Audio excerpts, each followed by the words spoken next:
Dia, queridos. É bom saber que vocês estão acordados, né? Domingo de manhã normalmente não é um momento assim que o pessoal acorda muito rápido, mas é bom estarmos de volta aqui. Muito bem, ontem nós estivemos tratando a primeira parte do Educando Filhos no século 21, e a pergunta que a gente tem que ter em mente para tratar esse tema é: nós estamos trabalhando o comportamento ou o coração? Isso está sempre por trás da nossa tratativa desse assunto. Então, nessa segunda parte, nós queremos começar recapitulando um pouquinho. Ontem nós começamos a tratar o assunto e nós vimos que ele é composto de dois elementos: a instrução formativa e a disciplina corretiva. E nós procuramos demonstrar que a disciplina corretiva, caso nós façamos bem uso da instrução formativa, a disciplina corretiva ocorrerá bem menos vezes. E ela vai acontecer menos vezes porque nós estamos conscientemente preocupados em instruir os nossos filhos.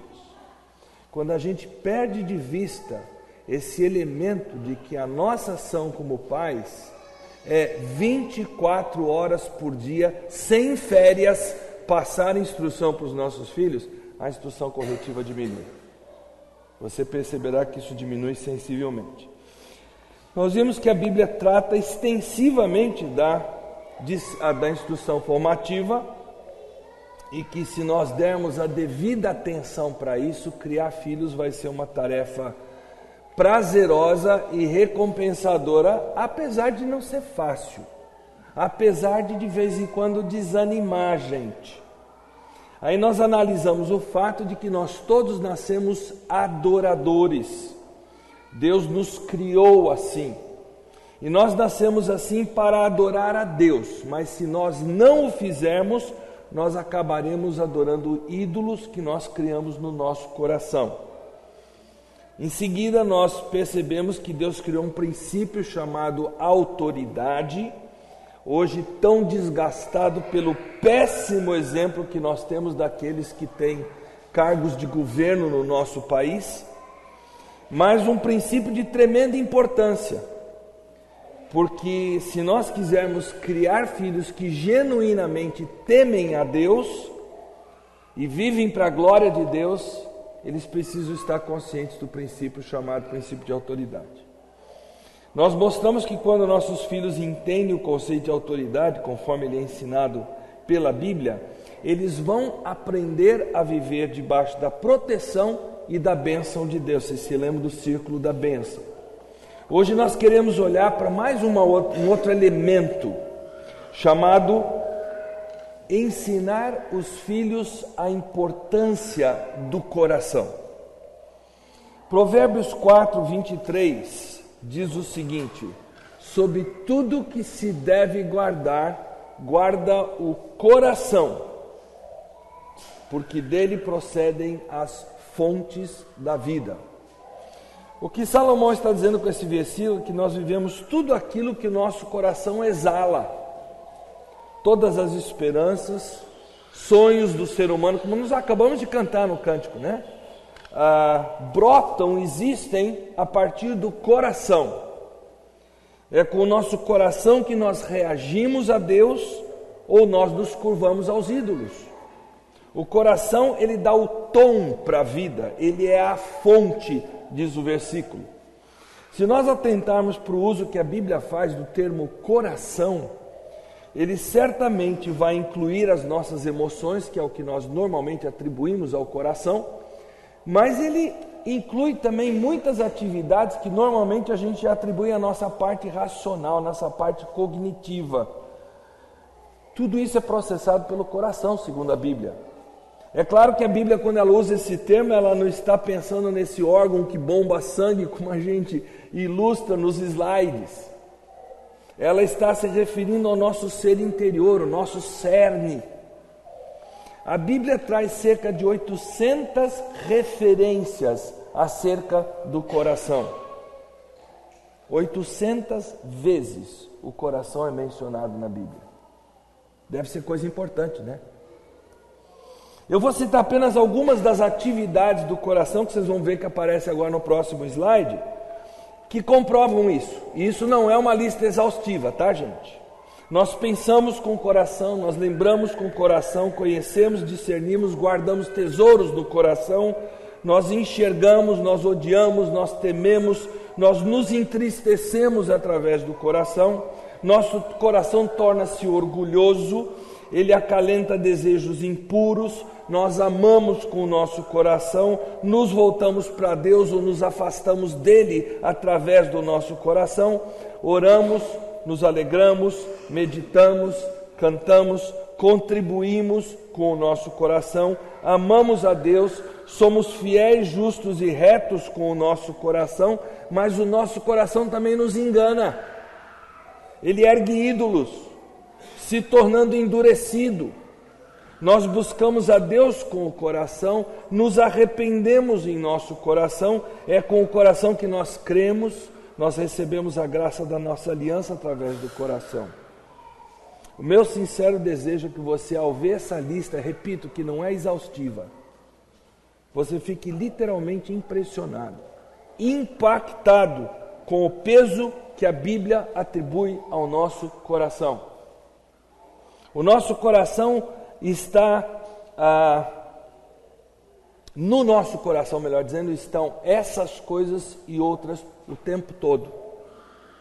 Parece que lutando uma com a outra. O mesmo acontece com os nossos filhos, eles não são diferentes. Não é por acaso que Salomão diz sobre tudo, olha a ênfase aí, sobre tudo que se deve guardar. Nós temos várias coisas que a gente tem que guardar. Sobretudo, entretanto, guarde o coração, porque dele procedem as fontes da vida. Essa é uma verdade cardeal na palavra de Deus, Antigo e Novo Testamento. Em qualquer lugar das Escrituras, esse tema é um tema primordial. Davi, ao passar o cetro do seu reino para Salomão, ele está diante de toda a liderança de Israel. Ele chamou todos os líderes de todas as tribos e ele aconselha seu filho na frente de todo mundo. E em 1 Crônicas 28:9, preste atenção o que Davi diz para Salomão: e você, meu filho Salomão, reconhece o Deus de seu pai, sirva-o de todo o coração e espontaneamente. Agora preste atenção nessa próxima frase: pois o Senhor sonda os corações e conhece a motivação dos pensamentos.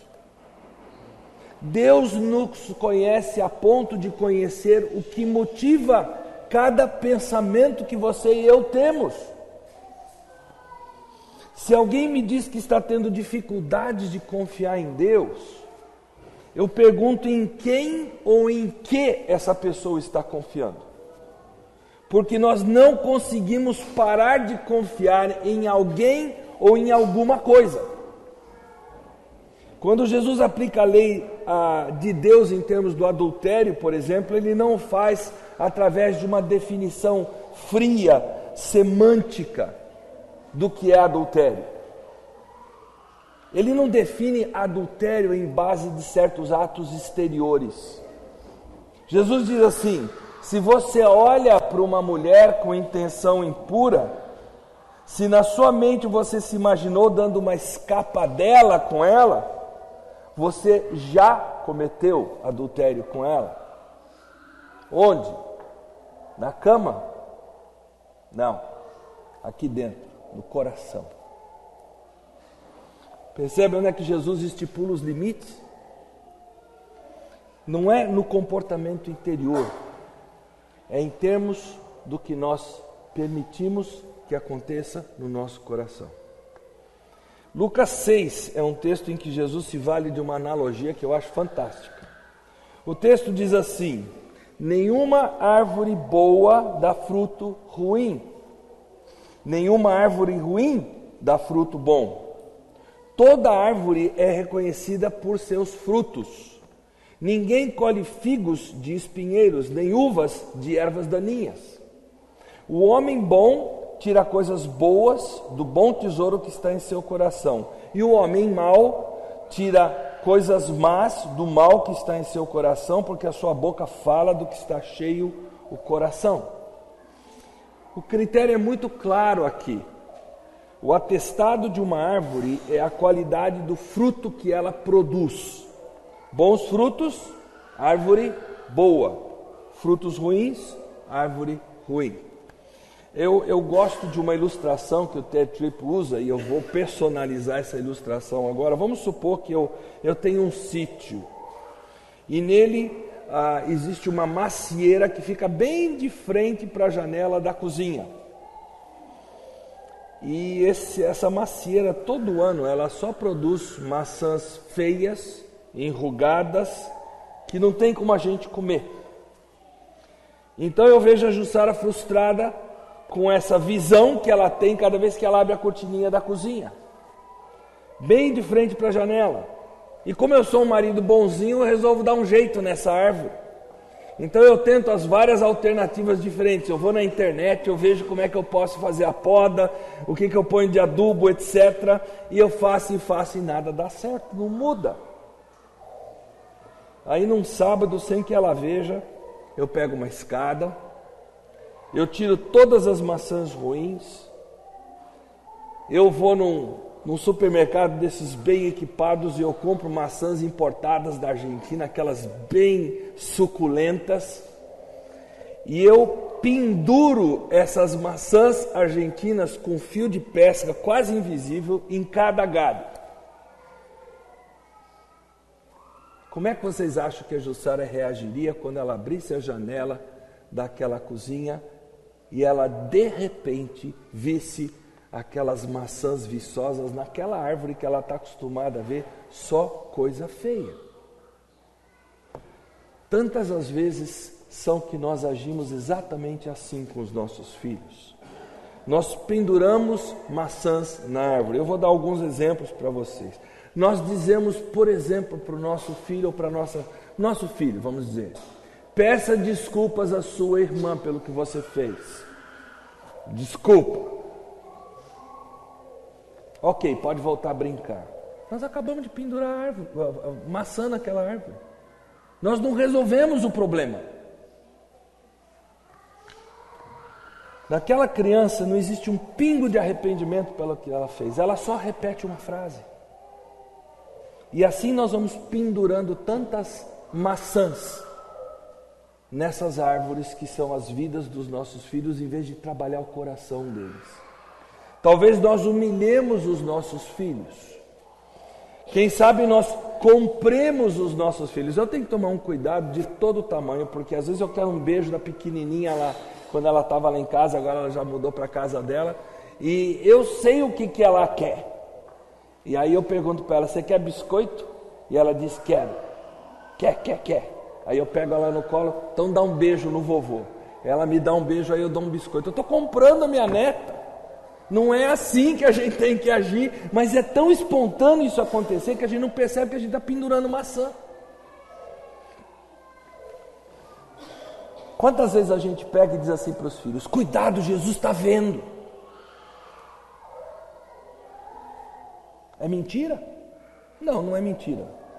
Mas você está pendurando maçã ao fazer isso, porque é o uso que você faz dessa frase. Quem sabe a gente ameaça os filhos: se você fizer isso mais uma vez, pendurando maçãs.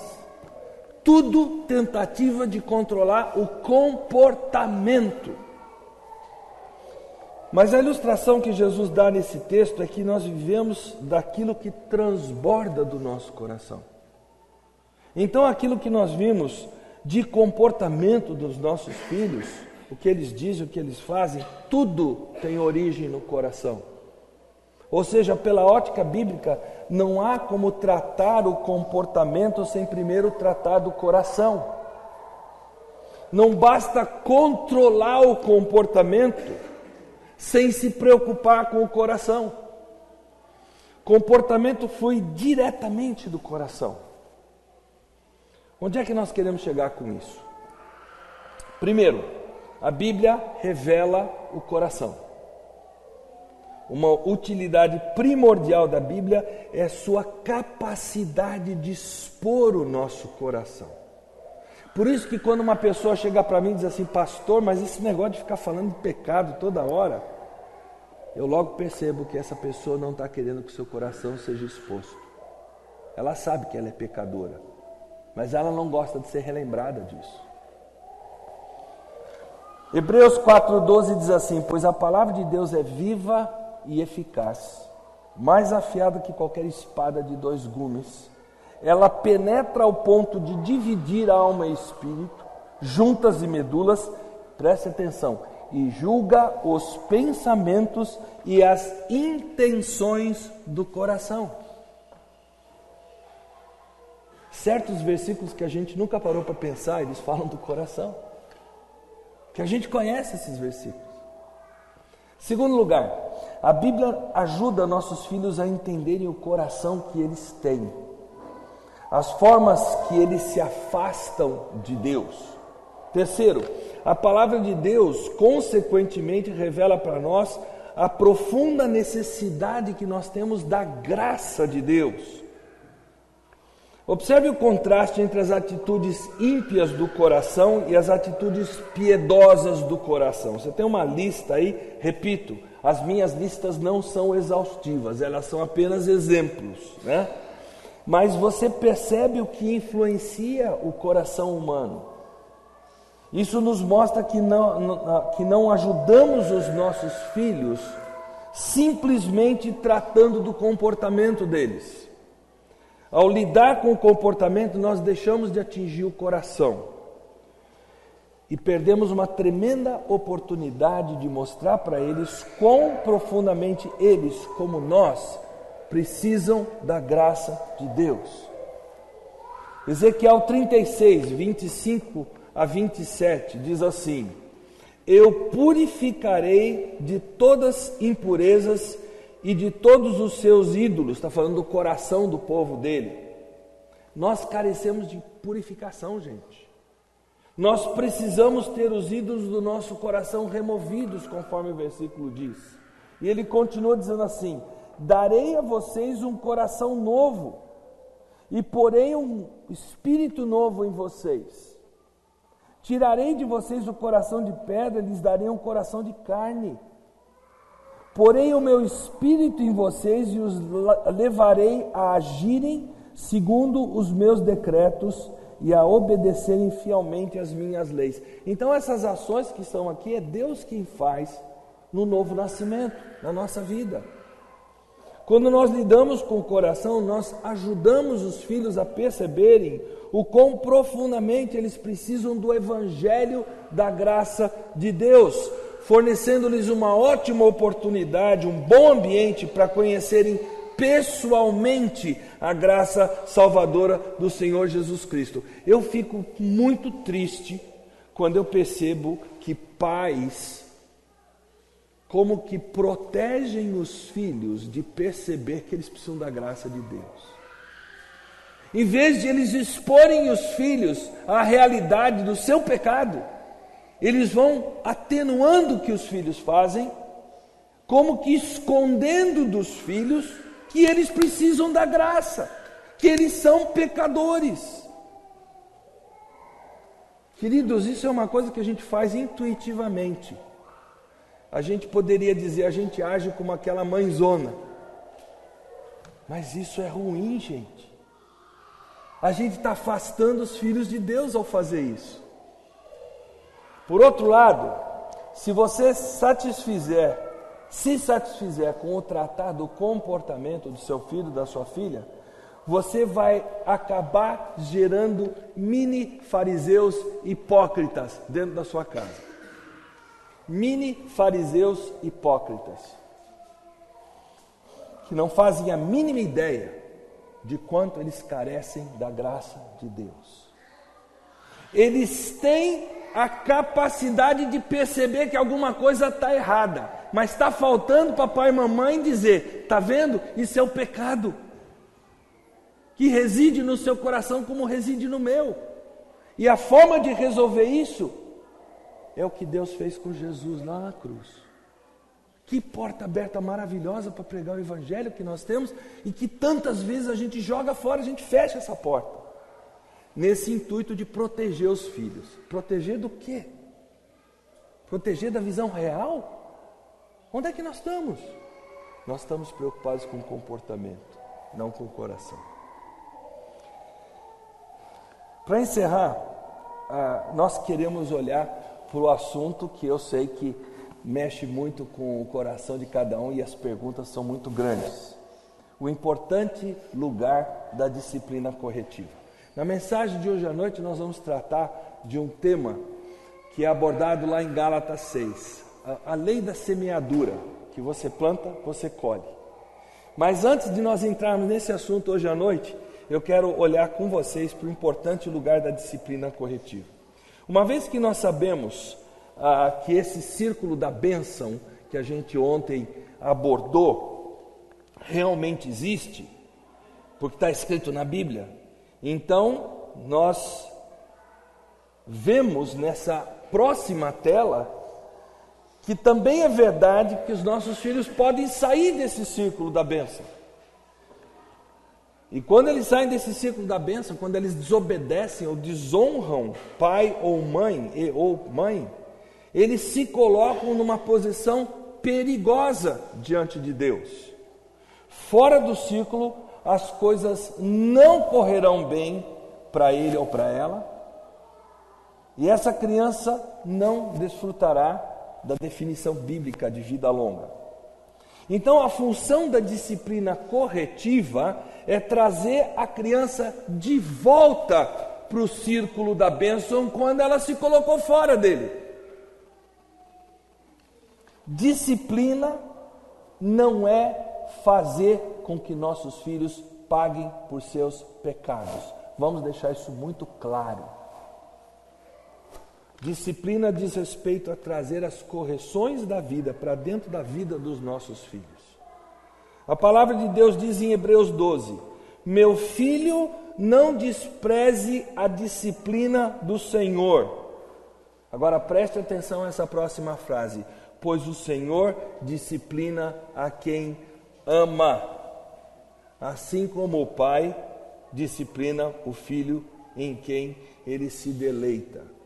Pais que dizem para mim que não disciplinam seus filhos, eu digo na bucha: você não ama seu filho. Se chega um pai ou uma mãe e diz para mim: pastor, nós estamos vivendo no século 21, acabou esse negócio de disciplinar filhos. Você não ama seu filho. Como é que o senhor pode dizer isso? Eu falo: não sou eu, é a Bíblia que diz. E aí eu abro Hebreus capítulo 12 para eles. Está muito claro. Disciplina e correção não possuem em si caráter punitivo. Ambas são restauradoras. É trazer de volta para o círculo.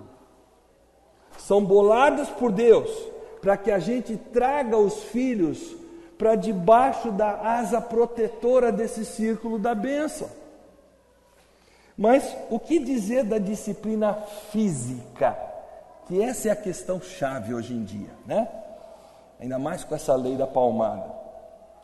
Nessa atual conjuntura social que nós vivemos, nessa cultura pós-moderna em que nós estamos inseridos, não me admira se alguém aqui já tivesse comprometido a jamais submeter seu filho, sua filha, à disciplina física. Eu não vou ficar surpreso. Quem sabe alguém foi espancado pelos pais aqui. Apanhou de forma irracional. Então, por causa disso, nutre verdadeiro ódio, até desprezo por qualquer castigo físico. Eu nunca vou fazer isso com os meus filhos. Eu já ouvi muito essa frase. Se você se encaixa no que eu acabo de descrever, não é disso que eu estou falando. Não é desse tipo de castigo que eu estou falando.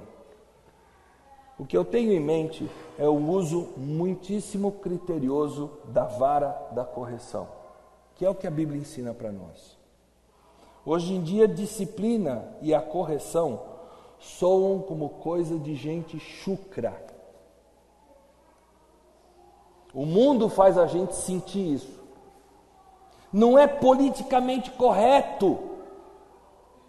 nos dias que nós estamos vivendo, você falar de disciplina e de correção. Agora eu quero que você preste atenção a um texto na Bíblia que eu espero que seja suficiente para você acordar para o que a palavra de Deus está alertando a gente. Colossenses 2,8. Tenham cuidado para que ninguém os escravize a filosofias vãs e enganosas, que se fundamentam nas tradições humanas e nos princípios elementares desse mundo, e não em Cristo do pleno conhecimento da vontade de Deus, com toda a sabedoria e entendimento espiritual. Gente, o que essa lei da palmada, o que esses educadores que dizem para nós que a gente não pode ousar tocar na criança estão fazendo conosco? Gente, a Bíblia é muito clara, isso aqui é vã filosofia, é filosofia do diabo. Porque a palavra de Deus é muito clara que o filho precisa de disciplina quando ele está fora do círculo da bênção. Ele não precisa de diálogo, ele precisa de disciplina. E quanto menorzinho ele for ou ela for, mais essa disciplina vai se traduzir em disciplina física. Não venha me dizer que você dialoga com uma criança de 1 ano e meio, porque eu digo que você está viajando. A criança entende, mas ela não entende a seriedade do pecado. Ela não entende quem manda. Ela não entende quem está querendo quebrar a vontade dela que vem do seu pai. Não do seu pai chamado Charles, chamado Eros, ou qualquer nome que seja. Ela precisa ser quebrada a vontade que vem do seu pai Adão. Se eu fizesse a pergunta para vocês hoje, você é filho de quem? A resposta mais legítima seria: eu sou filho de Adão. Esquece o nome do seu pai natural. Você e eu somos filhos de Adão. E dele nós herdamos esse pecado que faz com que a gente tenha uma vontade que é contrária a Deus. E nós temos que quebrar isso da criança. Eliminar isso do coração da criança. E é com que a gente faz isso? Com a vara da disciplina. Tem sido dito, e eu não discordo disso, que a criança até os 3, 5 anos, ela assimila basicamente tudo que ela precisa assimilar de como funciona a vida. Se você não trata até essa idade, depois para torcer o pepino fica difícil. Não é impossível, mas fica muito mais difícil. Esse texto eu acho ele tremendo, para deixar muito claro para nós que a gente tem que pensar bem de onde nós estamos tirando a nossa convicção das ações que a gente tem que ter na criação dos filhos. É da palavra de Deus ou é das filosofias vãs e enganosas que estão no mundo? E a palavra mundo aqui quer dizer aquele sistema controlado pelo maligno.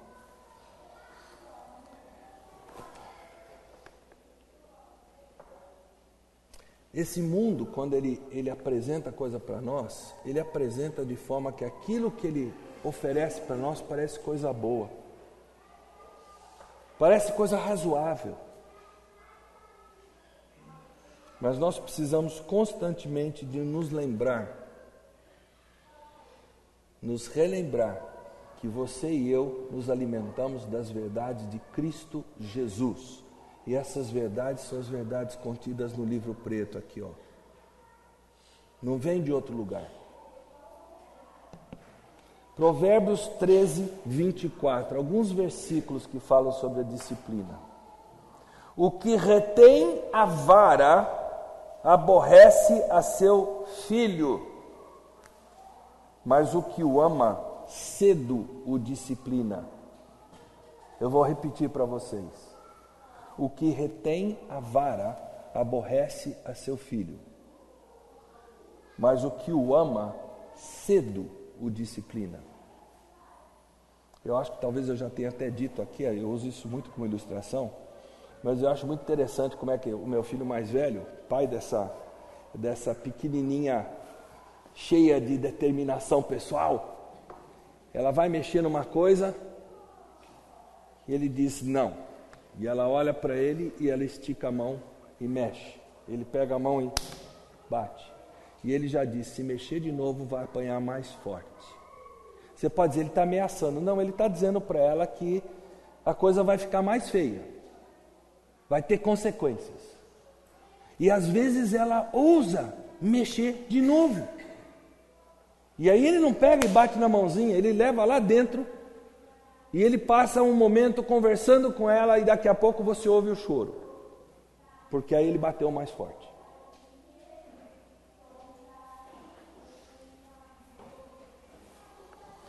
Quem não corrige, literalmente odeia seu filho. Se você se basear no que a Bíblia diz. Lembram que eu falei para vocês que a Bíblia não tem coluna do meio? Quem corrige, quem ama, cedo o disciplina. Quem retém a vara, aborrece o filho. Não gosta dele. Não está nem aí.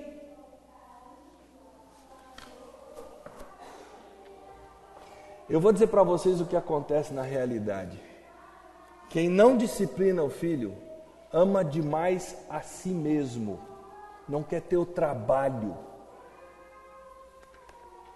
Pai ou mãe que realmente ama seu filho, haverá de vencer a aversão natural contra o disciplinar fisicamente o filho.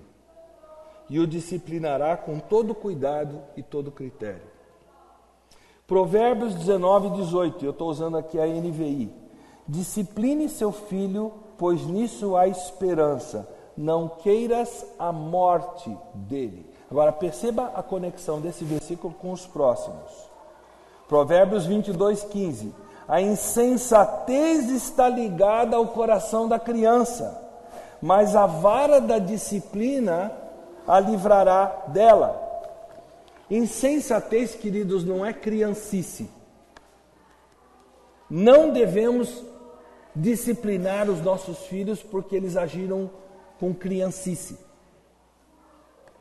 Insensatez é o que diz o Salmo 14:1, que eu já disse para vocês ontem. Diz o tolo no seu coração, ou diz o insensato no seu coração, diz a outra versão. Deus não existe. Existe nos nossos filhos uma inclinação pecaminosa de quererem seguir pelo caminho da sua escolha. Ninguém vai me dizer o que eu vou fazer. Eu vou fazer o que eu bem entendo. É o que aquela criancinha pequenininha está dizendo para si mesma e para você no momento em que ela se coloca fora do círculo da bênção. Que ela desobedece, que ela desrespeita. Eu vejo isso hoje nas netinhas, como eu descrevi para vocês, né? E ainda usam fralda. E já tem essa conduta. Esse tipo de insensatez, a Bíblia diz que está ligada ao coração da criança. E a Bíblia diz que é a vara da disciplina que vai tirar essa insensatez do coração dela. A Bíblia não diz que existe outro meio. Meu querido, minha querida, não pegue uma criança de 1 ano e meio de idade, se ela fez uma coisa errada, e ponha de castigo. Você está perdendo o seu tempo e o tempo dela, ela não vai entender nada. Agora, quando ela sente dor, aí ela entende. Provérbios 23, 13 e 14. Não retires da criança a disciplina, pois se a fustigares com a vara, ela não morrerá. Tudo bem que de vez em quando parece que elas estão morrendo, né? Faz um escândalo quando apanha. Tu a fustigarás com a vara e livrarás a sua alma do inferno. Você já viu esse versículo? Ele não é uma promessa, gente. Ele é um alerta. Já que nossos filhos adentram esse mundo como pecadores, eles estão naturalmente num caminho que os conduzirá ao inferno. Quando você olha para aquele bebezinho lindo, por favor, lembre-se, ele está a caminho do inferno. É você que vai mudar o curso das coisas, com a graça de Deus. Não é que você vai salvar a criança, você vai dar elementos para ela entender que ela precisa da graça salvadora de Deus no momento adequado.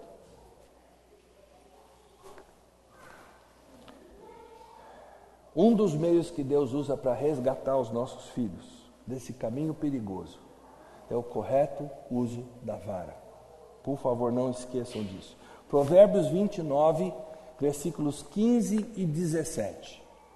A vara da correção dá sabedoria, mas a criança entregue a si mesma envergonha sua mãe. Você já viu aquela criança no supermercado que quer alguma coisa e a mãe diz não, e a criança deita no chão e esperneia, e fica aquele bando de gente querendo ver o que está acontecendo. Então aquela mãe com medo da cena, não querendo ser envergonhada, e dá para a criança o que ela quer.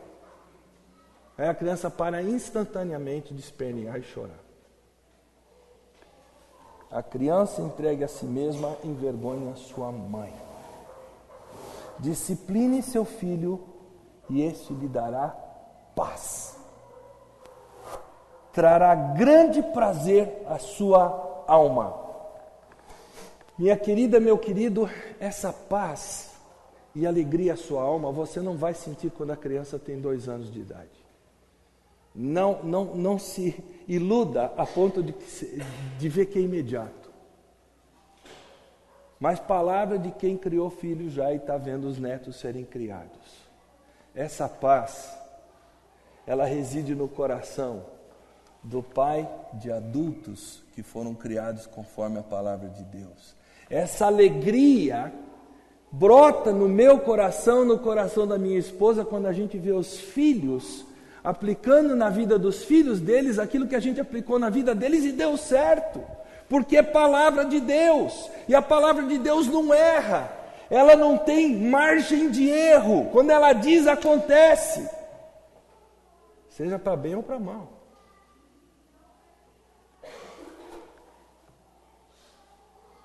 Alguns pegam e perguntam nessa hora, mas será que o termo vara não é uma metáfora?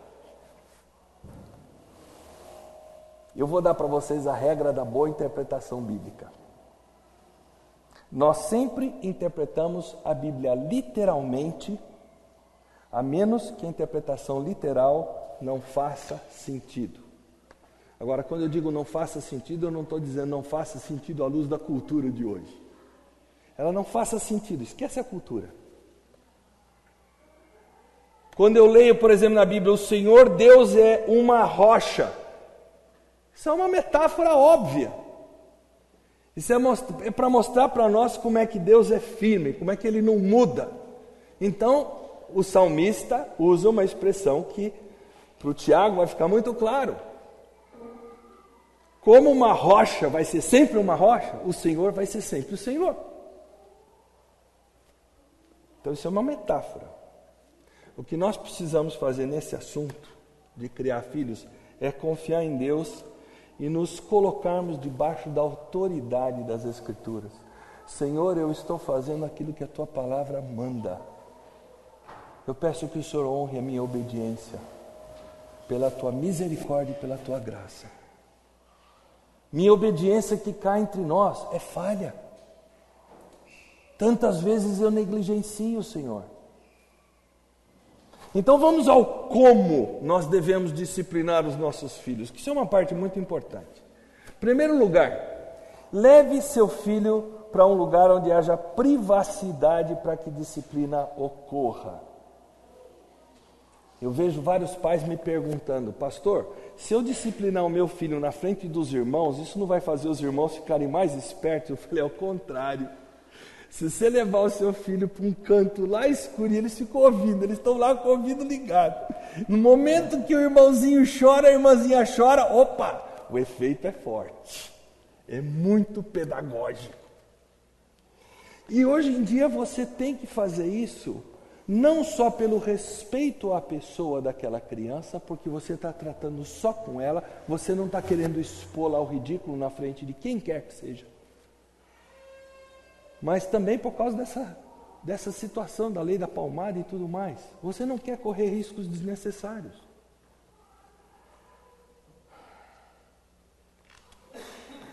Diga a ele, em segundo lugar, a ela, especificamente, o que fez de errado. Ou deixou de fazer de certo. E você pode fazer isso em forma de pergunta, quando a criança já fala, já se expressa. A criança não fala ainda, ou não se expressa direito. Você pode perguntar, papai disse para você guardar os brinquedos, não disse? E uma criança de 1 ano e meio já tem capacidade de dizer sim ou não nessa hora. E aí você pergunta, você obedeceu? E essa mesma criança, dentro da sua, como é que se diz, transparência, porque isso a criança tem muito mais do que o adulto, né? Ela vai dizer. E na hora que ela faz assim com a cabeça, ou ela diz não obedeci, ela imediatamente está reconhecendo, eu sou candidata à disciplina que meu pai e minha mãe vai agora aplicar. Quando nós agimos assim, a criança associa a disciplina à falta de obediência dela. Vamos supor que você está fora de casa e a criança faz alguma coisa errada. Você não vai disciplinar naquele momento. Existem vários métodos, eu acho interessante um deles. Você pega uma canetinha, hidrocor, e você põe uma marquinha na mão dela. Aí quando você chega em casa, você diz, você lembra dessa marquinha aqui? A mente daquela criança vai imediatamente para o que ela fez de errado. Pode ter certeza. Ela não tem problema para lembrar das coisas como a gente mais velho tem hoje em dia. Eu fico espantado de ver, quando alguém me pergunta, eu vou ao médico, o que há de errado com o senhor? Eu digo, em primeiro lugar, a minha memória. Né? Dizem que quando chega a uma certa idade, o problema não é você abaixar e encostar a mão nos dedos do pé. Quando você encostou no pé, você lembrar por que você abaixou. Essa é a memória da gente quando vai ficando velho. Mas a memória da criança não tem esses problemas. Você botou a marquinha lá, ó, ela lembra. Pode ter certeza que ela lembra. Aí você eliminou o problema, você chega em casa, pega a mãozinha dela, você lembra disso aqui. Pode levar para disciplinar, que ela sabe exatamente por que foi. Você a relembra, é claro, né? Você lembra que papai e mamãe falou que não era para você fazer isso. Terceiro, certifique-se de que a criança reconhece o erro e entende por que está sendo disciplinada. Não discipline enquanto o porquê da disciplina não estiver claro. A criança precisa fazer essa associação. Senão você não está quebrando a vontade dela. Você está conseguindo outras coisas, não quebrando a vontade dela. Ela precisa entender. Quarto, relembre a criança que seu objetivo, como pai, como mãe, é restaurá-lo ao círculo da bênção. E é claro que você vai ter que ter aberto a Bíblia, você vai ter que ter mostrado para a criança, e eu sei que quando a criança é pequenininha, não é muito fácil você fazer isso. Mas Deus vai dar criatividade para você, e quando ela tiver capacidade de entender, você já começa a mostrar direitinho essa questão do círculo da bênção. Por exemplo, se a Lívia, nossa neta que está com 6 anos, tiver que ser disciplinada, esse círculo da bênção para ela é mais do que claro. Ela já está aprendendo a escrever, já sabe, então você, obedecer, honrar, e você explica os conceitos, aí fica bem racional a coisa para a criança já nessa fase de idade. Mas quando ela é menorzinha, você precisa de alguma forma mostrar para ela que ela saiu do âmbito da proteção de Deus. E você, como papai e mamãe, está querendo trazê-la de volta. Tá? Deixe claro quantas lambadas você vai dar na criança. Papai e mamãe, cuidado com a raiva. Se você pega a criança e imediatamente já disciplina, eu vou dizer o que vai acontecer, você vai descontar sua raiva nela. Ela não tinha direito de me desobedecer. Não é isso que você vai fazer. Por isso que você remover a criança daquele lugar, ir para um lugar separado. Cá entre nós, você tem tempo para contar até 10. Você tem tempo para pensar no assunto. E ao dizer para a criança quantas vezes ela vai apanhar, você está dizendo para si mesmo que você não vai agir com base na emoção. Agora vamos dizer que você diz para a criança que você vai bater 3 vezes nela. E não resolveu. Aí você vai ter que dizer o que para ela? Eu acho que você não entendeu. O papai vai bater mais 3 vezes para você entender. O Charles conhece bem os nossos 4 filhos. E ele sabe que o nosso caçula, que hoje é pastor lá em Londrina, ele não se deixava impressionar muito fácil. Às vezes eu tenho a impressão que Deus fez esse lugarzinho próprio para receber o castigo, fez de couro de sela de mula, porque o bicho era duro de roer, de ser quebrado, e muitas vezes ele tinha que apanhar mais do que os irmãos para a gente chegar ao resultado. Cada filho é único, e não existe uma regra, você bate tantas vezes, você vai ter que ter a sensibilidade do Espírito de Deus para saber. Já o Lauro, que trabalhou com vocês aqui na igreja, o Lauro foi o que menos apanhou em casa. Era impressionante a rapidez que o Lauro assimilava. Ele assimilava tão bem as coisas que às vezes ele extrapolava. Um dia eu cheguei para ele e eu estava disciplinando e eu disse assim: mas Lauro, o papai também erra, não erra? Ele falou: não, papai não erra. Eu falei: estou ensinando tudo errado para ele. Tão sensível que ele era. Então depende da criança. Você tem que ter a sensibilidade do Espírito de Deus de saber. Não padronize. Eu bato aqui, eu bato igual aqui. Não é a mesma coisa. Eu ponho de castigo aqui, eu ponho de castigo lá igual. Não é a mesma coisa. Vai variar de filho para filho. Eles podem ser gêmeos, idênticos, mas eles são diferentes.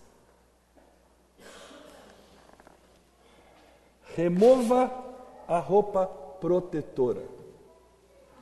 Queridos, eu vou dizer uma coisa para vocês. Não adianta pegar a nossa baixinha lá e simplesmente meter a mão e bater no bumbum dela, porque aquela fralda protege. Ah, pastor, está brincando comigo que eu vou ter que tirar a fralda para bater. Depende do efeito que você quiser. É a mesma coisa que aquela pessoa que me pergunta: pastor, eu devo dar o dízimo sobre o líquido ou sobre o bruto? Aí eu respondo para a pessoa: depende, você quer ser abençoada sobre o líquido ou sobre o bruto? É a mesma coisa. Se você não tira a fralda, você vai ter o efeito que existe de você bater com aquela roupa. É fralda, é calça jeans, tem que sentir dor. É o que diz Hebreus 12. Eu não estou inventando. Hebreus 12 diz isso.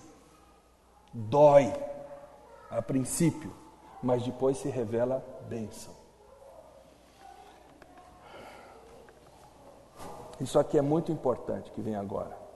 Depois da disciplina, nós queremos restaurar a criança. Eu me lembro tantas as vezes que Jussara e eu, depois da disciplina, a gente tinha que pegar os meninos no colo, botar no colo e conversar e explicar que a gente amava e que a gente estava fazendo aquilo para o bem deles. Tentando explicar, naquela época a gente não conhecia essa ideia do círculo da bênção. Gente, tanto do que eu estou passando para vocês eu fui aprendendo depois que o processo de criação estava em pleno movimento e alguns deles depois que tinha terminado. Então, por favor, não entenda que tudo isso aqui eu apliquei o que eu sabia. E para vocês verem como é que Deus é gracioso, mesmo a gente não sabendo essas coisas, a gente tendo a intenção certa, Deus abençoa, a graça dele faz a diferença. É muito importante você explicar para a criança que até o bater nela gera dor em você, talvez mais dor em você do que nela. Porque eu não conheço um pai ou uma mãe que tem prazer em bater nos filhos. Claro que eles existem, mas eles não são regenerados pelo Senhor Jesus. Você me mostra um pai ou uma mãe que diz que tem prazer em bater no filho, eu vou dizer para ele: você não conhece a salvação de Jesus Cristo ainda, viu? É muito fácil de discernir. Mas nós queremos mostrar para a criança que existe vida física depois da disciplina. A vida não acabou. Pelo contrário, A disciplina precisa ser ministrada para a criança continuar e continuar bem a viver, indo rumo ao caminho que vai conduzir à salvação. Olha o que diz Hebreus 12:11. Nenhuma disciplina parece ser motivo de alegria no momento, mas sim de tristeza. Mais tarde, porém, produz fruto de justiça e paz para aqueles que foram por ela exercitados. Às vezes o Henrico está pregando lá na igreja, ou em outro lugar que eu estou junto com ele, e ele vem e ele cita: teve um dia que a minha mãe pegou e me chamou de lado e me disse, eu olho para ela, você lembra disso?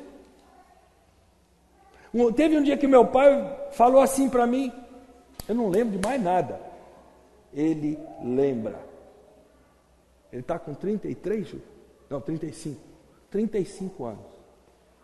Ele lembra. Então não subestime a lição que vai ficar gravada no coração da criança, quando você faz da forma certa, é claro, né? Então, quando eu estou esperando aquele momento final da disciplina, é aquele momento em que o fruto da justiça e paz ocorre para aqueles que foram exercitados. Quando a criança está chorando porque ela apanhou, ela é pequenininha, ela nem se expressa direito, e ela dá aquele... Você pode ter certeza que funcionou. Que aquilo que você fez, Deus honrou. Porque ela está no seu colo, ela está sentindo o seu amor. Você não bate na criança e vira as costas e deixa ela ali para a sua autocomiseração, como alguns pais fazem de forma totalmente errada. Você tem que recuperar a criança. E o último passo disso é você orar com ela. É a hora de conversar com o Papai do Céu. É a hora de você fazer a criança aprender a confessar o seu pecado. Queridos, vamos entender uma coisa muito clara teologicamente. A Bíblia não diz para você, no Novo Testamento, pedir perdão pelo seu pecado. O perdão já foi concedido. Você confessa. 1 João 1,9 diz, se nós pedimos perdão dos nossos pecados, é assim que diz? Não, se nós confessarmos o nosso pecado. O perdão está à disposição, eu preciso me apoderar dele. Ele já foi concedido no Calvário, só que eu não me apoderei dele. Eu me apodero dele quando? Quando eu confesso. O que é confissão? Concordar com. Sabe o que você faz quando você vai no cartório e você reconhece firma? O que acontece com aquele reconhecimento de firma? Ele bota um carimbo lá e diz, a assinatura do pastor Charles é dele mesmo. Autenticou. Quando você confessa, você autentica a convicção de pecado que o Espírito trouxe para o seu coração. E é isso que é importante você fazer a criança fazer. Porque ela, mesmo pequenininha, o Espírito de Deus já está agindo para ela ir rumo à salvação. Então ela vai entender que aquilo que papai e mamãe estão fazendo é para que ela perceba que ela ofendeu a Deus. E ela precisa aceitar o perdão que Deus oferece para ela. Como? Confessando. Claro, você vai pegar uma criança pequenininha, ela não se expressa, você como papai e mamãe, você vai aprender a se expressar com a criança. Então eu fico pensando, eu sempre vou voltar para essa netinha por causa da fase que ela está. Então ela tem aquelas palavras assim, bem características, né? Quer, faz assim com a cabeça. Sabe, qualquer sinal que você obtenha daquela criança que ela está entendendo e concordando é o suficiente. É confissão diante de Deus. Deus entende o coração daquela criança. Lembra que Deus entende a motivação dos pensamentos do coração? Ele entende aquela criança. Mas é importante que você, papai e mamãe, ore com ela. Para que ela possa externar isso para Deus. Para ela começar a entender que Deus é um Deus pessoal. E é importante que um dia ela aprenda a se relacionar com esse Deus pessoal, em base pessoal. Ela não vai para o céu porque papai e mamãe são membros da igreja, que estão lá operosos todo domingo, que o pastor nem precisa pedir, o papai e a mamãe estão lá. A minha mãe, quando ela pregava o evangelho para a gente, minha irmã dá esse testemunho, a mamãe dizia assim: gato que nasce no forno não é biscoito.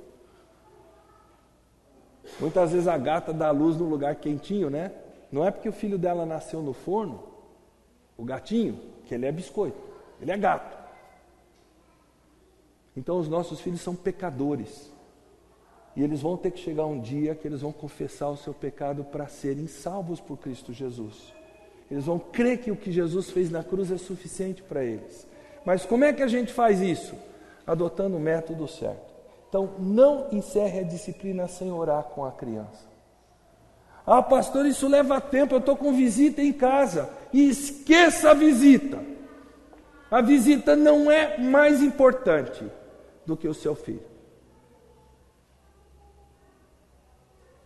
Se eu sou pastor e estou jantando na casa de um membro da minha igreja, e ele faz isso aqui, ele não está me ofendendo porque ele me ignorou. Ele está alegrando meu coração, porque ele assimilou aquilo que a palavra diz para ele que ele tem que fazer. Algumas dúvidas para a gente encerrar. Mais comuns quanto à disciplina física, principalmente. Em que situação nós devemos usar a vara? Com crianças pequenas, principalmente na fase que você está tentando ensinar para elas, que elas precisam estar dentro do círculo da bênção, ensinando a obedecer. Nós usamos a vara apenas em questões que envolvam afronta, enfrentamento, desobediência determinada. Você disse não, seu filhinho, sua filhinha vai lá e estende a mão e aperta o botãozinho do celular para ver a luzinha atender. Depois que você diz não faça, isso é enfrentamento. Precisa ser disciplinado. Sabe, eu não preciso dizer para você quando que o seu filho está te afrontando. Você sabe. Deus te dá graça para você perceber isso quando é pai, quando é mãe. Nosso filho mais velho, ele apanhou a primeira vez quando ele tinha 15 dias de vida. E não olhem para mim não, que não fui eu. Olha lá, tá lá. Sabe o que aconteceu? Ela havia amamentado, trocado a fralda, e ele estava com aquele chorinho manhoso. Ela apalpou para ver se tinha dor de barriga, não era. Ela tinha convicção que nada estava errado. Sabe o que ela fez? Ela se ajoelhou ao lado daquela criança e ela pediu sabedoria para Deus.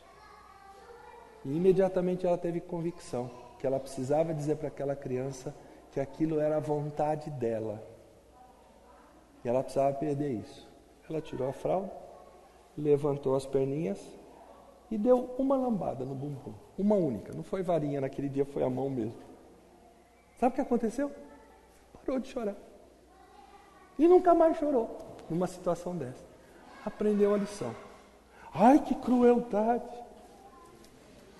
Graças a Deus, porque ele assimilou.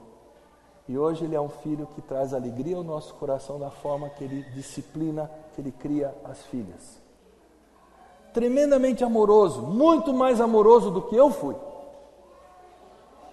Elas não têm nenhuma dúvida que o papai as ama quando disciplina. Mas começou assim. Eu não estou dizendo para vocês que todos vocês têm que começar a coisa aos 15 dias de vida. Por favor, isso não é receita. Deus vai dar o momento certo. Aliás, nós vamos falar nisso daqui a pouco. O que utilizar para executar essa disciplina? A Bíblia fala em vara, e eu não creio que isso seja por acidente. A ideia é você usar um instrumento que não cause hematomas, que não fira no sentido de deixar marcas, mas tem que doer. Eu me lembro uma vez que eu apanhei da minha mãe, e a minha mãe não usava vara, ela usava aquele cinto de couro. E eu estava na escola, terceiro ano primário, aí chegou a hora da aula da religião.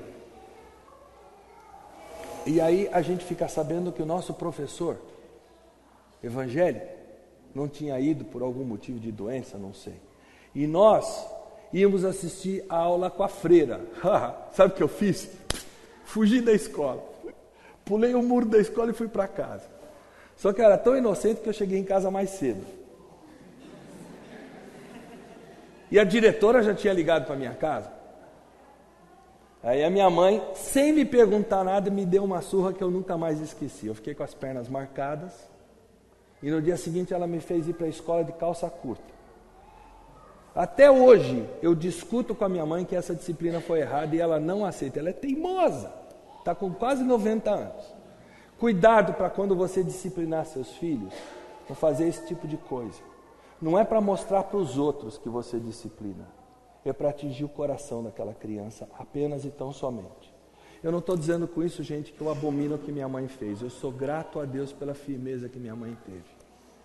Papai estava muito ausente nesse sentido, pelo quanto ele trabalhava. Eu apanhei muito poucas vezes do meu pai. Foi muito mais da minha mãe. Eu agradeço a Deus pela firmeza dela. Mas eu citei um exemplo aqui para vocês verem que não é bem por aí. Então tem que doer, senão não funcionou.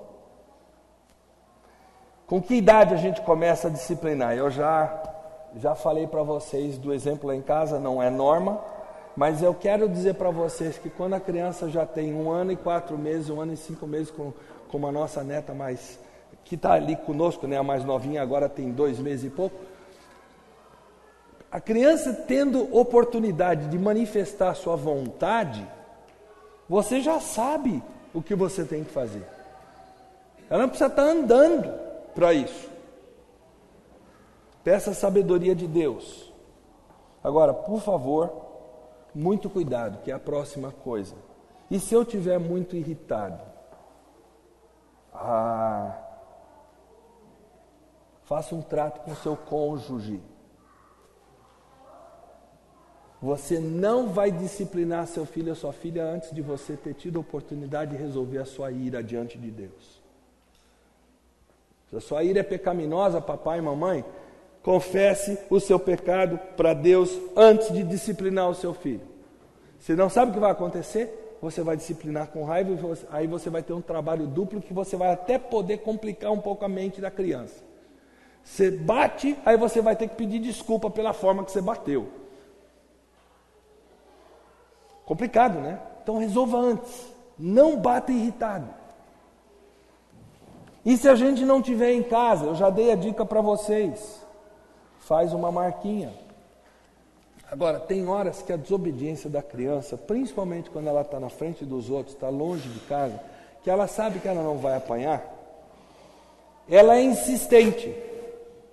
E em certos momentos você tem que estar disposto a sacrificar o programa de família para você tratar bem daquela criança. Vamos supor que a criança desobedeceu 2, 3 vezes seguidas. Você já botou 3 marquinhas na mão dela. Sabe o que eu vou dizer para você? Está na hora de ir para casa. Aborta o programa, vai para casa, ou vai para um lugar onde você tenha privacidade o suficiente para lidar com aquela criança. Porque cada vez que ela faz e não acontece nada imediatamente, quanto mais nova ela é, menos ela tem essa noção de tempo, ela está começando a ter a ideia de que eu faço e me safo. E você tem que dar o recado para ela, você não se safa coisa nenhuma. E tem que ser firme esse recado. Ok?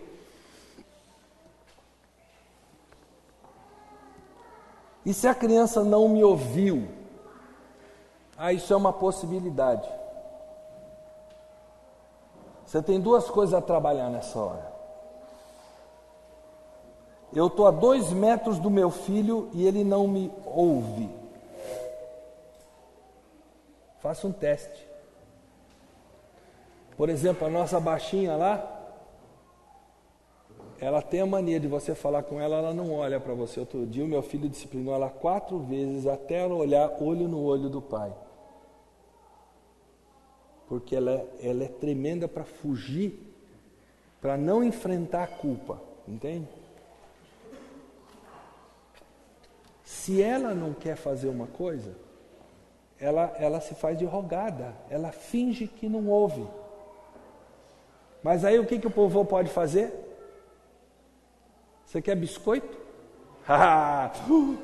Então ela está ouvindo. Mas tem horas que ela está diante da televisão, isso acontece muito com as crianças hoje, ela está tão eletrizada pelo que ela está vendo, que ela não ouve o que você está falando. Isso pode acontecer. Eu me lembro de situações em que a mamãe virava lá da cozinha e falava, o almoço está na mesa. E a casa que a gente morava em Atibaia era aberta, a sala dava para a cozinha, era bem... Às vezes o Henrico, gêmeo do Lauro, que é o mais comilão da casa, vamos dizer assim, sempre foi o fominha da casa, ele estava assistindo televisão, às vezes ouvindo música, e ele não ouvia. Então, eu me lembro de uma vez especificamente que eu deitei na frente dele, eu não sei quantos anos ele tinha, talvez uns 4 anos, 5 anos, não sei, e eu disse assim, mamãe falou que a comida está na mesa. Aí ele, que legal, eu estou morrendo de fome. E foi. Ele não tinha ouvido, porque ele estava tão focado na televisão, que realmente não entrou. Então, certifique-se de que a criança ouviu. E a gente tem meios de fazer isso. Eu prometo para vocês que a audição deles vai melhorar, quando você levar isso a sério. Segundo lugar, nós temos que ser sensíveis ao fato de que eles não vão nos ouvir à distância. Essa foi uma coisa que eu sempre conversei com a minha esposa. Até hoje eu falo com ela quando diz respeito a mim, porque eu já estou ficando surdo, né? E na nossa casa é difícil de ouvir. Então hoje ela já tem a mania de falar mais alto, e eu tenho que filtrar isso para dizer que ela não está sendo brava comigo. Ela está só garantindo que eu ouvi. Mas com as crianças, cuidado, mamãe, quando você diz para as crianças, está na mesa, vamos. E a criança está lá no quarto, ela não vai te ouvir. Você tem que se certificar de que ela ouviu. Tenha o trabalho de ir até lá e dizer, o almoço está na mesa. Ok? Ok. Então ela ouviu. Nós temos que nos dar certos trabalhos, gente. Que às vezes a gente é preguiçoso, convenhamos. Quando é que a criança passou da idade de apanhar? É uma próxima pergunta. De ser disciplinada fisicamente. Eu vou dizer para vocês que a resposta aqui é relativa. Mas nós não queremos que isso se estenda até um período que seja nocivo. Se você pratica a disciplina rigorosamente conforme a Bíblia, eu vou dizer que quando chegar seus 5, 6 anos de idade, acabou. Já não há mais necessidade. Agora, se você não o utiliza, eu conheço gente que bateu até no início da adolescência, eu acho meio arriscado isso. Mas de qualquer forma, vai variar de criança para criança. Eu sabia, com toda a convicção, que o Lauro, ao redor dos 5 anos de idade, ele não precisava mais apanhar. O Leandro, o caçula, se fosse ser pela necessidade, ele teria apanhado até os 18, 19 anos. Mas não era o caso, né? Então, houve uma situação, só para dar uma forma de você pensar em alternativas. Eu estava no computador, traduzindo. Nessa época, eu não era ainda tradutor juramentado, eu sustentava a família com tradução para editoras evangélicas. E editoras evangélicas não pagam bem. Então eu tinha que rachar para conseguir sustentar 5 fazendo faculdade. Os 4 filhos mais a esposa. Nessa época, na verdade, eles não estavam todos na faculdade. Ainda não estavam, porque o Leandro estava com seus 14, 15 anos. E um certo dia eu estou lá no computador, mais ou menos 7 da noite, vamos dizer assim, e o Leandro chega para mim com a bola de basquete debaixo do braço, a gente tinha uma tabela lá em casa. Foi a época que ele começou a ganhar o 21 do papai. Então ele tinha um sabor especial de jogar basquete comigo, porque ele sabia que ele tinha a possibilidade de ganhar do papai, né? E para ele isso era o máximo. E aí? Só não quer parar essa tradução aí para levar um couro do seu filho, não? Ele sempre foi assim, bem ousado para fazer assim. Eu levava na brincadeira, porque eu sabia que ele não estava querendo ser desrespeitoso, era o jeito dele. Leandro, eu estou terminando aqui. Pai, salva, amanhã o senhor continua, o senhor já ficou o dia inteiro nesse computador. Aí eu falei, tá bom, você me convenceu, vamos lá. Aí eu salvei lá o que eu estava fazendo. em casa eu sempre trabalhei de bermuda e cara, eu não tava para ir jogar com ele. Quando nós estamos passando pela cozinha, a Jussara vira para nós e diz assim: onde é que vocês estão indo? Eu falei: nós vamos jogar um 21. Mas eu já avisei que a comida está pronta, o jantar está pronto. Eu falei: você não me avisou. Ah, mas eu falei, aquela tal coisa, né, de falar dali e você não ouvir. E quando eu me concentro numa coisa, gente, se eu estou aqui concentrado na pregação, eu sou capaz de não ver uma criança que está chorando aqui. Não ouvi. E nisso o Leandro passou por nós dois e foi lá para fora. E está lá ele lá, arremessando e nós dois discutindo. Aí eu perguntei para ela, falei: o Leandro sabia que você havia chamado para o jantar? Quando ele passou com a bola lá para dentro para ir conversar com você, eu falei que a janta estava na mesa. Eu falei: ah, safadinho. Aí eu chamei o Leandro. Eu falei assim: Leandro, você sabia que estava na hora de jantar quando você foi falar comigo, não sabia? Sabia. Ok, bola de basquete. 2 semanas sem jogar basquete, aqui ou na Unicamp. Que ele era perto da Unicamp, ele estava toda hora jogando com os caras maiores que ele, porque ele já pulava bastante e tudo mais, e jogava bem. 2 semanas sem basquete. Queridos, a disciplina tem que doer. E às vezes ela não vai doer no bumbum, ela vai doer no coração, na vontade. Tem que ser rígida. E ele ficou 2 semanas sem jogar basquete, para aprender a não tentar manipular pai e mãe. Porque enquanto nós estávamos discutindo os dois, ele estava lá. Ele queria jogar basquete com o pai, mas ele sabia que ele não ia se safar fácil daquilo que havia acontecido já com a mãe. Ele chegou a... Olha só como é que é. Ele chegou a dizer para mim naquele processo: ué, mas quem manda aqui em casa não é o senhor? Eu falei: você é muito safado, falei para ele. Você sabe muito bem que não tem nada a ver com quem manda aqui em casa. Tem a ver com fazer o que é certo e o que é errado. O papai jamais vai, para dizer que é ele quem manda, autorizar uma coisa errada. A sua mãe já tinha dado o comando. Eu não vou desautorizá-la. Aliás, papai e mamãe, por favor, falem o mesmo idioma com seus filhos. Não tem o pai um padrão e a mãe outro. Isso aí mata as crianças. Vocês dois têm que ter o mesmo padrão, por favor. E sabe quem é o responsável por esse padrão? Adivinha? Lembra da primeira noite? É o homem. E sabe o que vai acontecer se o homem adotar o padrão errado? Ele vai subir no ringue com Deus. Então, minha irmã querida, você não se preocupe se o marido está com o padrão errado. Senhor, ele está com o padrão errado, tá? Meu papel é ser submissa a ele. Trabalha no coração dele. Essa oração é poderosa que você não imagina, minha irmã. Você não imagina. E se a disciplina física não funcionar? Às vezes você bate a criança, é muito simples. Você bate mais. Você falou que você ia bater 3 vezes, você diz para ela: não funcionou, eu vou bater mais 3. E ela entende. E eu digo para você, para aqueles que são, deixa eu usar uma expressão aqui meio perigosa, crianças normais, aquela primeira disciplina vai funcionar, mas para aqueles que são mais determinados, mais cheios de vontade própria, talvez seja necessário um pouquinho mais. Não abra mão.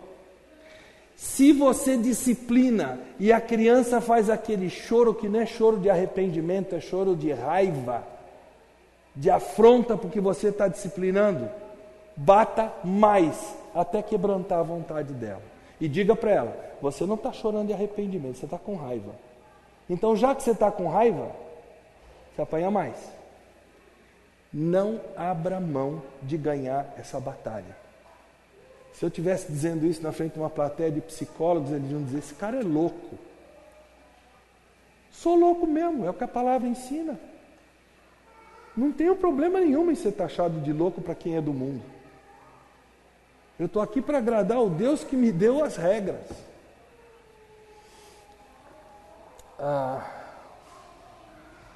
Há pais que vão perguntar, não dá para substituir? Eu acho que é o próximo, deixa eu ver se eu estou no lugar certo. Dá para substituir a vara pelo castigo? Não funciona, gente. Primeiro porque a criança pequena, ela não dialoga com você, ela não entende essa linguagem. Se uma criança está engatinhando e ela está com um grampo na mão e ela está indo rumo a uma tomada e ela está querendo colocar aquele grampo naquela tomada, resolve você chegar para essa criança e dizer: meu filho, minha filha, ali tem 110 volts, você vai levar um choque. Resolve? Não! Você tem um jeito de resolver isso. A criança para. Ela entende a mensagem. E eu dei um tapa bem forte aqui, não precisa bater com tanta força. É só para ela perceber. Se ela continua, você vai disciplinar com a vara. Para ela perceber que a coisa é séria. Entende? Porque aí ela já está afrontando o que você falou, ela está desobedecendo, ela se colocou fora do círculo da bênção, apesar de só engatinhar. E quando as pessoas dizem assim: se eu fizer tudo isso, pastor, eu vou passar o dia inteiro batendo nos filhos. E eu estou vendo várias mães rindo aqui, porque é a situação que as mães se sentem, principalmente quando elas estão em casa com os filhos. E eu vou dizer para você, minha querida irmã, aguenta firme, vale a pena.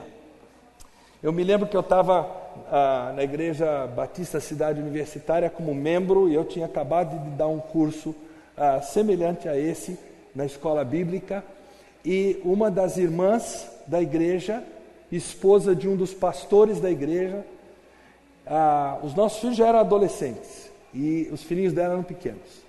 Eu me lembro que no início de culto, eu estava sentado bem atrás, ela saiu com a filha 3 vezes. Naquele início de culto. Quando ela passou por mim pela 3ª vez, ela estava com aquele olhar no rosto assim de quem não aguentava mais. Ela passou por mim, eu botei a mão no ombro dela e falei: Rose, não abra mão, vai fundo, minha querida. Recentemente, interpretando o TED Trip numa conferência da Fiel, ela foi assistir, ela me chamou e falou: Eros, você não vai lembrar disso, mas aconteceu assim, assim, um certo dia. Eu falei: eu tenho uma vaga lembrança. Ela falou: você não sabe como aquela tua palavra me ajudou, porque ela me deu ânimo. E hoje a minha filha está assim, assim, temente ao Senhor, valeu a pena. Então, minha querida, quando você sentir que você está fazendo e não funciona, creia que Deus está operando.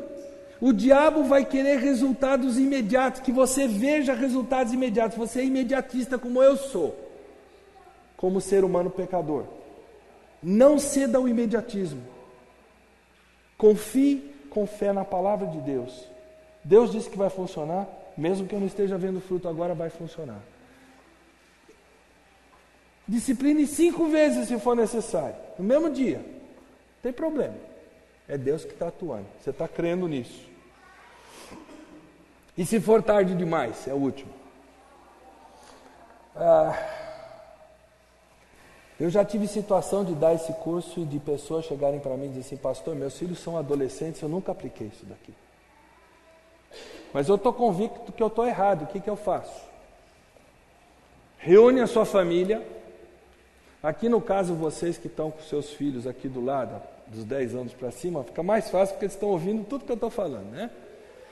Mas se não for o caso, reúna a família e diga: papai, mamãe, nós temos criado vocês com um padrão que não é bem o padrão da Bíblia. E agora a gente aprendeu o padrão da Bíblia. E nós vamos adotar o padrão da Bíblia, que é isso. E se os filhos forem adolescentes, eu vou dizer para você: passou a hora de usar a vara. Mas use uma vara, entre aspas, como essa que eu citei para vocês, de tirar privilégios. Mas faça de forma que doa, para que ele adolescente e ela adolescente sinta. Você quer saber de uma coisa que vai doer? Tira por 1 semana. Te garanto que ele vai entender a mensagem. Computador, 1 semana sem mexer. não tem Facebook, não tem nada. Te garanto que vai sentir a dor. Eu vi que os adolescentes estão olhando um para o outro assim como querendo dizer, ai, ai, ai, eu acho que vem lá em casa. Não sei se vem. Eu só dei algumas sugestões. Quando você for trazer uma disciplina que não é física para um filho que já não é pequenininho, escolha bem aquilo que é a preferência dele ou dela. Aquilo que é importante para ele ou ela. De repente seu filho não é ligado em computador, mas ele é louco por futebol ou basquete, como era o caso do meu filho. 2 semanas sem. Entende? Opa, se entende. E como entende? Queridos, o tempo já estourou, nós passamos por tudo aquilo que a gente tinha que passar aqui. Hoje à noite a gente quer tratar da questão da lei da semeadura, né? Aquilo que você planta, você colhe. Vamos curvar a nossa cabeça em oração, e eu vou pedir que você fique bem à vontade diante do Espírito de Deus. Se você está entre marido e mulher, vocês podem orar os dois, como a gente tem feito, dizendo para o Senhor aquilo que está no seu coração nesse momento. Não sei se vai ser confissão, se vai ser alegria porque você está acertando. Você sabe o que você tem que dizer ao Senhor. Se você está com a sua esposa, de repente você está até com o seu filho, a sua filha do lado, orem todos juntos. Não tem problema fazer um pouco de barulho aqui. Nós não vamos ficar assustados, tá bom? Vamos orar um pouquinho diante do Senhor e vamos entregar tudo isso para Ele.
Pai amado, nós te agradecemos pela clareza da Tua palavra.